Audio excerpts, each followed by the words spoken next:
보면서 굉장히 많이 어려웠습니다. 다윗은 너무나 인기가 많은 유대인의 아주 선망받는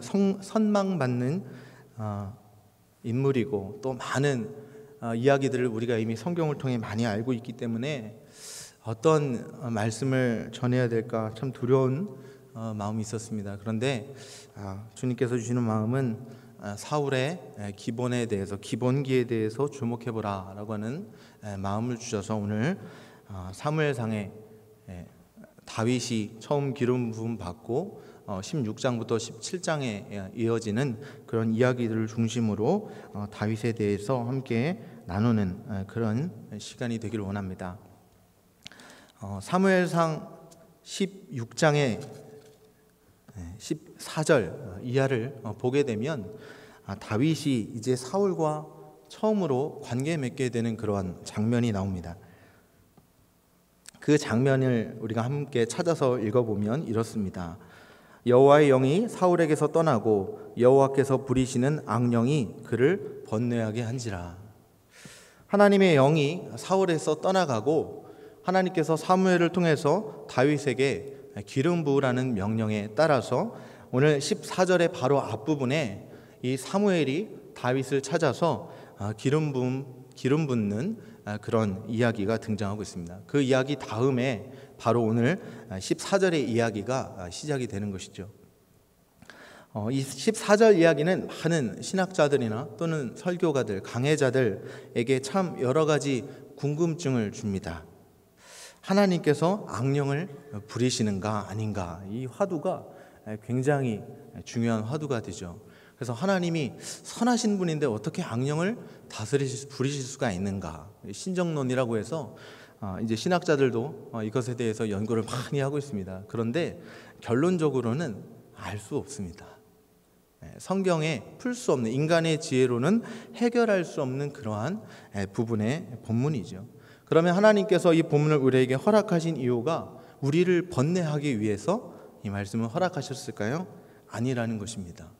오늘 이 본문이 주어진 이 중요한 사건은 바로 사울이 아니라 다윗이라고 하는 하나님의 기름 부으신 사람을 어떻게 키우시고 이뤄나가시는가에 대한 그런 하나의 사건으로서 이 이야기가 있다는 사실을 기억해야 합니다.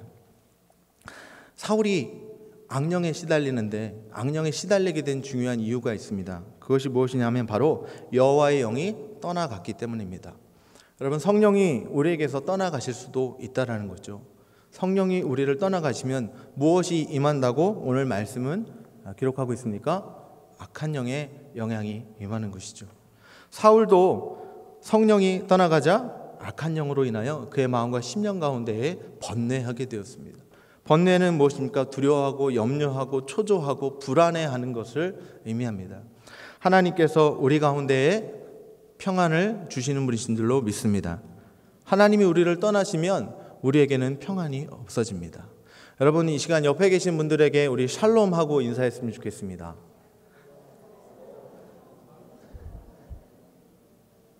네, 여러분 샬롬의 의미를 잘 아시죠? 평안이라는 의미죠.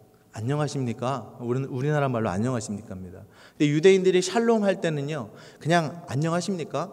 밥은 잘 드시고 계십니까? 사시는 건 어떻게, 사업은 잘 되십니까? 직장생활 괜찮습니까? 건강하십니까?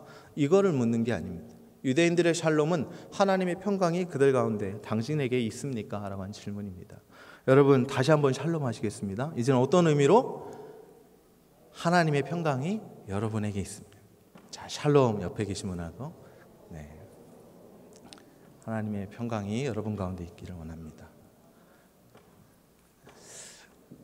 두 번 인사해도 더 좋으시죠? 제가 이렇게 샬롬 이렇게 인사하게 하는 그런 거 있으면 설교가들이요, 여러분들 표정이 많이 굳어 있다는 것을 여러분 스스로 직감하시면 됩니다. 그럴 때 주로 인사를 시킵니다. 왜냐하면 설교자도 무섭거든요. 슬슬 제 입에 이제 발동이 걸리기 시작하는 것 같아요. 하나님 임재가 역사하시기 시작하는 것 같습니다. 확실히 웃고 밝고 이렇게 행복한 가운데에서 성령님 역사하시는 것 같아요. 이 사울이 마음 가운데에 번뇌가 있는데 그 원인이 뭐냐면 악령 때문에 마음이 불안하고 초조해지기 시작했다는 거죠. 그런데 사울에게 참 지혜로운 신하들이 있었던 것 같습니다. 그래서 이 신하들이 우리 이 왕이, 우리 지도자가 지금 악령 때문에 이렇게 시달리는데 이것을 어떻게 해결하면 좋을까? 그런데 신하들 가운데 지혜로운 사람들이 뭐라고 얘기하냐면, 수금을 잘 타는 사람을 구해서 왕 앞에서 수금을 타게 하면, 그러면 왕이 그 번뇌가 잠잠해질 것이다 라고 말하는 거예요. 참 주변에 조언자가 중요합니다. 이 사울 옆에는 그래도 좋은 조언자가 있었어요. 그런데 여러분, 수금을 탄다라고 하는 것이 뭘까요? 수금이 이렇게 하프처럼 생긴 거예요. 저는 음악에 대해서 잘 모릅니다. 기타도 10년째 외우고 있는 코드가 이렇게 더 이상 성장하지 않아요. 기타의 영성이 되게 확장되지 않아요. 그래서 저는 알았습니다. 나에게는 하나님께서 음악의 영은 부어주시지 않은 것 같다. 그런데 이 수금을 잘 탄다는 게요, 음악을 잘하는 사람일까 생각해 봅니다. 여러분, 귀신 들린 사람한테, 악령이 임하는 사람한테 막 세계 최고의 반주자를 데려다가 막 무슨 모차르트, 제가 모차르트밖에 잘 몰라요. 그래서 그 유명한 분들의 음악을 막 연주하게 합니다. 그럼 여러분, 악령이 떠나갈까요? 떠나가지 않죠. 이 사람들은요, 지금 이 수금을 탄다는 것은 하나님을 찬양하는 사람을 데려와야 된다라고 생각하는 거죠. 그리고 그 수소문 끝에 수금을 잘 타는 사람을 찾아보니까 공교롭게도 수금을 잘 타는 사람이 누구입니까? 다윗입니다. 여러분, 다윗은 우리가 잘 알기로 시편에 굉장히 많은 부분을 직접 작사 작곡했고, 또 하프를 연주할 줄 아니까 작곡도 했겠죠. 그러니까 그런 평소에 하프를 타면서 하나님을 들려게 해서 양을 치면서 찬양했던 그 소리를 누군가가 들었던 것이 아닌가 생각이 됩니다. 그러니까 이 추천을 받아서 들에서 양칠 때 하프로 수금으로 찬양했던 이 다윗이 사울 왕 앞에 나가게 된 것이 아니겠습니까? 그리고 성경이 말하기를 정말로 다윗이 사울 앞에서 수금을 탈 때에 사울이 어떻게 되었습니까? 잠잠하게 되었습니다. 우리 교회에 큰 축복 중에 하나가 있습니다. 우리 여두둔 찬양팀이 있습니다. 할렐루야. 여두둔만 있는 것은 아닐진데 또 이렇게 마음이 불편해집니다. 지금 계시니까 우리 여두둔 찬양팀 찬양할 때 또 여두둔 찬양팀에 큰 축복이 있습니다. 누군지 아시죠? 제가 누구를 거론하려고 합니다. 입이 이렇게 여기 계시고 눈썹이 진하시고 할렐루야 식사는 하셨습니까? 이렇게 물어보시는 우리 이지훈 목사님이 계시죠? 네. 할렐루야. 네, 비슷한가요? 네. 좀 발성이 좀 달라서 이지훈 목사님 찬양을 하시면 앞에서 찬양을 하는 제 가운데 정말로 찬양을 기뻐하시고 즐거워하심으로 인도하시기 때문에 여도등 찬양팀과 함께 참 행복해지는 그런 기분을 많이 느껴요. 저도 참 그래 많이 은혜를 받습니다. 우리 오늘도 유성종 선생님 찬양 인도하시는데 확실히 찬양의 은사 있으신 분들은 특별한 하나님의 사랑이 있는 것 같아요. 너무너무 감동이 많이 되었어요. 오늘 찬양. 찬양할 때요, 여러분 걱정, 근심, 어두운 구름이 사라지는 것을 여러분 느끼지 않습니까? 오늘 이 자리에도요, 성령 충만한 찬양 가운데에 악령은 떠나가는 줄로 믿습니다. 여러분, 마음과 심령 가운데 하나님과 관계에 단절이 있는 사람, 하나님과의 관계 속에서 문제가 있는 사람은요, 첫 번째로 찬양을 할 수가 없습니다. 찬양이 안 나와요. 찬양하는 자리에 있어도 뭔가 꽉 막힌 것 같고 답답하고요, 너무나 힘들어요. 정말 안타까운 그런 상황 가운데 있는 분들이 있어요. 여러분, 첫 번째로 하나님하고의 관계가 뚫려져야 될 줄로 믿습니다. 그러려면 여러분 찬양을 많이 부르시고 사모하게 되시기를 주님 여러분 축원합니다. 제가 중학교 때부터 저희 공주 지방에는 가브리엘 찬양단이라는 찬양팀이 있었어요. 그래서 매주 목요일마다 한 교회에서 또는 이렇게 돌아가면서 교회에서 학생들을 대상으로 해서 찬양 집회를 열었습니다. 아마 그 시기에 전국적으로 CCM과 복음성가 이런 것들이 많이 이렇게 부흥하고 많이 이렇게 전파된 시기였던 것 같아요. 그런데 저는 중학교 때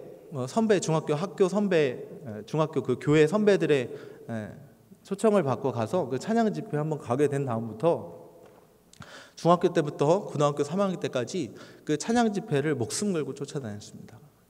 근데 그 당시 제가 고3 되기 전까지 사실 목회자가 되겠다는 생각을 전혀 안 했었어요. 근데 중학교 1학년 때 그 찬양 집회에 가면 막 내 안에 모든 억눌리고 뚫린 게 막 다 해소되는 것 같은 거예요. 찬양이 굉장히 뜨거웠고요. 찬양 집회니까요. 거의 설교 시간 빼놓고는 다 찬양입니다. 근데 찬양으로만 30분, 40분 막 찬양하고 설교 듣고 또 찬양을 막 합니다.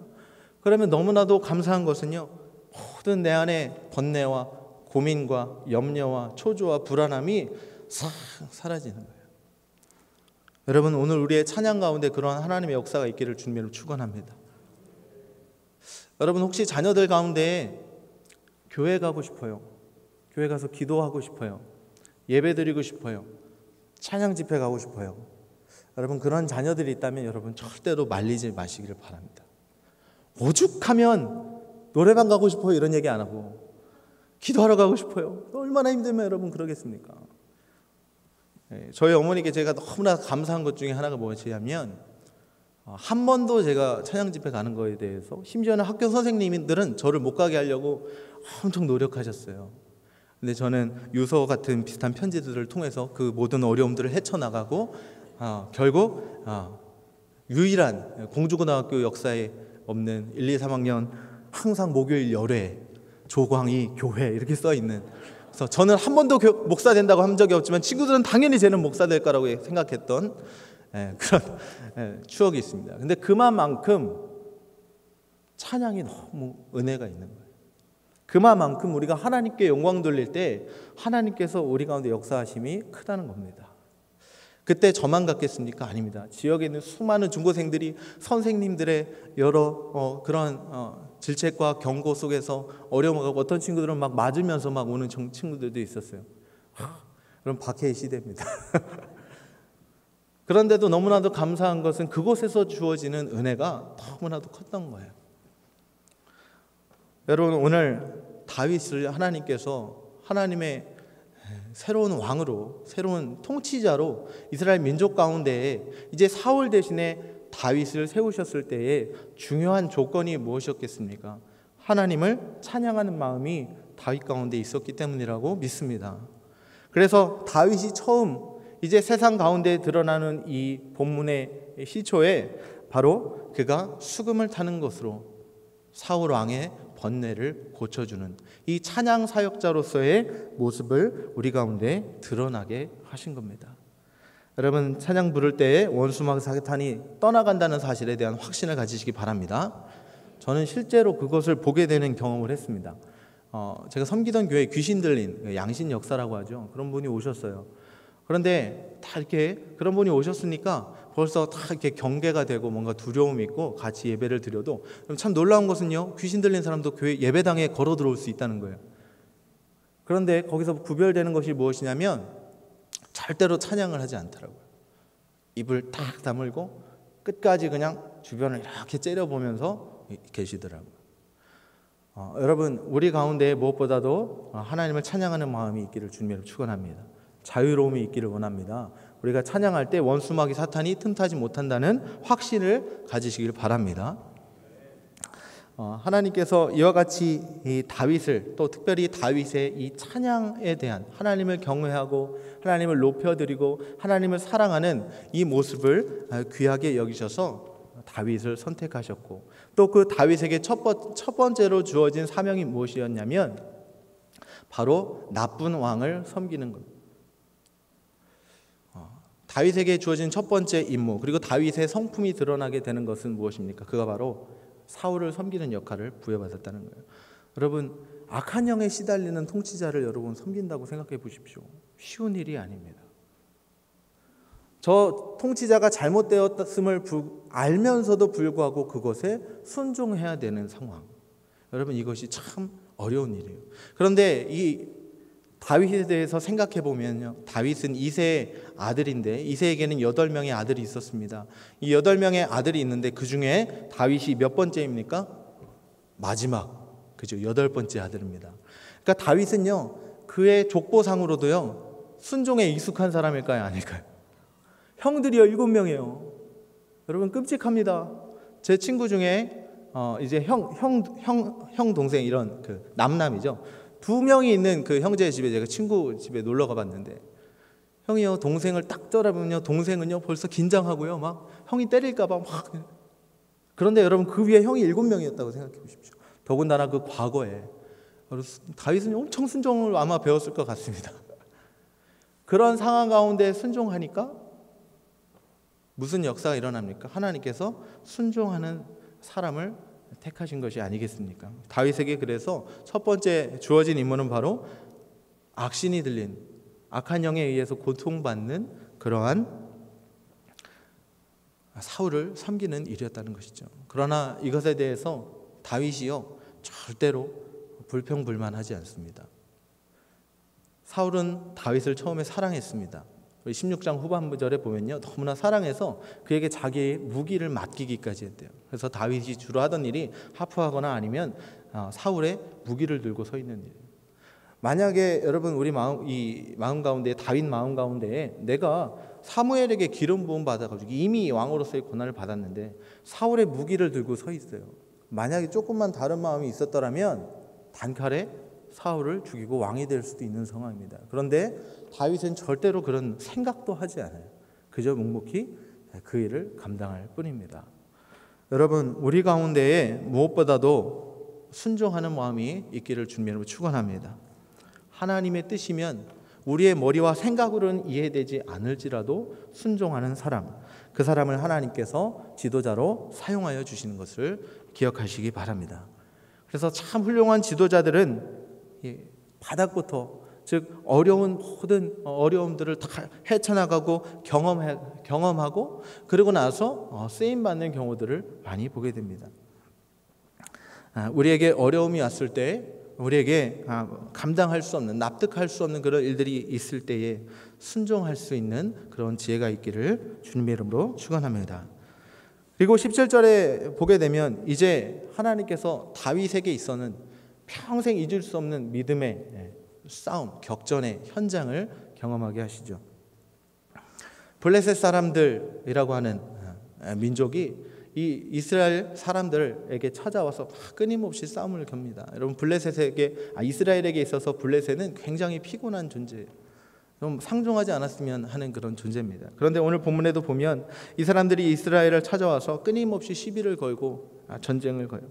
근데 그 전쟁의 현장이 어떤 전쟁이냐면 골리앗이라고 하는 가드 사람 2m 83cm나 되는 거인을 앞세워 가지고 1대1로 와서 너희들 중에 대표로 싸우자. 그래서 이 골리앗을 이기면 우리가 너의 종이 되고 이 골리앗이 이기면 이스라엘이 블레셋의 적이 되는 그런 고대의 전쟁으로 싸움을 겁니다. 그런데 사울 왕을 비롯해서 이스라엘의 모든 방백들은 모든 군대들은 다 사시나무처럼 두려워 떨고 아무도 그 앞에 나가지를 못한 겁니다. 무려 40일 동안 이와 같은 일이 계속해서 반복이 됩니다. 그런데 참 재밌는 것은 성경에서 오늘 이 골리앗이 어디 사람이라고 이야기하냐면 가드 사람이라고 이야기합니다. 가드 사람. 여호수아서 11장 22절에 보면요. 여호수아가 이스라엘 가나안 땅을 정복해 들어갈 때에 정복하지 못한 지역에 대해서 열거하고 있는데 그 지역이 어디냐면 가드와 가사와 아스돗입니다. 가드와 가사와 아스돗. 그런데 이 지명의 이야기들을 이렇게 추적해 가보면 다 뭔가 사연이 있어요. 여러분 가드는 누가 나왔죠? 골리앗. 그리고 가사에는 삼손을 머리를 자르고 눈알이 뽑히게 했던 그러한 일을 만들었던 들릴라가 가사 출신입니다. 또한 아스돗은 어떻습니까? 사무엘상 5장에 보면 하나님의 법궤를 빼앗겼을 때 아스돗으로 옮겨가게 되죠. 가드, 가사, 아스돗. 이스라엘 백성들 가운데 하나님의 말씀에 100% 순종하지 못했을 때에 겪게 되는 어려움을 그 민족들이 후대에 가드 사람, 가사 사람, 아스돗 사람으로 인하여서 계속해서 이스라엘에게 고통스러운 문제로 되돌아오는 부메랑처럼 되돌아오는 사건의 현장을 보여주고 있습니다. 오늘 이 골리앗이 나타난 것도 어느 날 갑자기 나타난 것이 아니에요. 이스라엘 백성들이 하나님 앞에 100% 순종하지 못했을 때 그 잔재물들이 지금 이스라엘을 괴롭히고 있다는 것입니다. 하나님께서 우리에게 순종을 요구하실 때에 100%의 순종을 요구하십니다. 그러나 우리의 뜻대로는 우리의 의지로는 할 수 없습니다. 오직 성령의 능력으로 할 수 있는 줄로 믿습니다. 하나님께서 하게 하실 줄로 믿습니다. 오늘 우리의 마음과 심령 속에 주님 앞에 깨끗이 비워드리지 못한 가드와 가사, 아스돗과 같은 영적인 영역들이 있다면 오늘 주님 앞에 결박하고 다 몰아내시는 그런 은혜가 있기를 간절히 원합니다.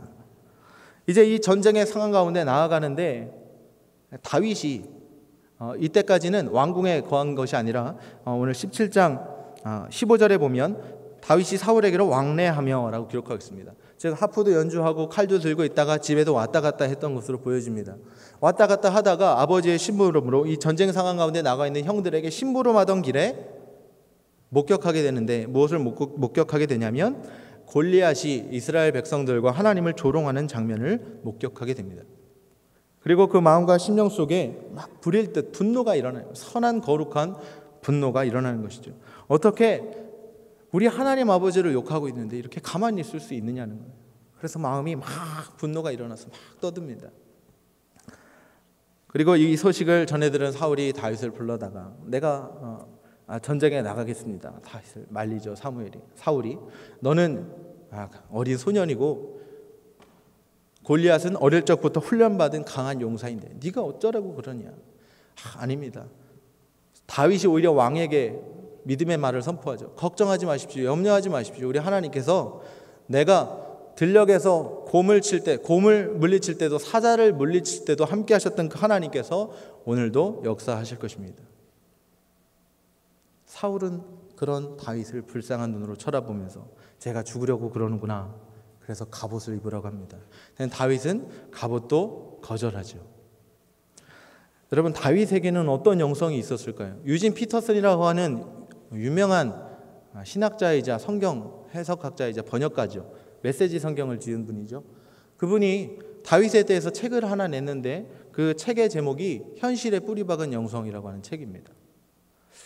다윗의 영성, 왜 하나님께서 다윗에게 기름 부으셨을까 생각하게 될 때에 17장을 비추어 보면 다윗은 철저하게 그의 영성이 현실에 뿌리박아 있었다는 것입니다.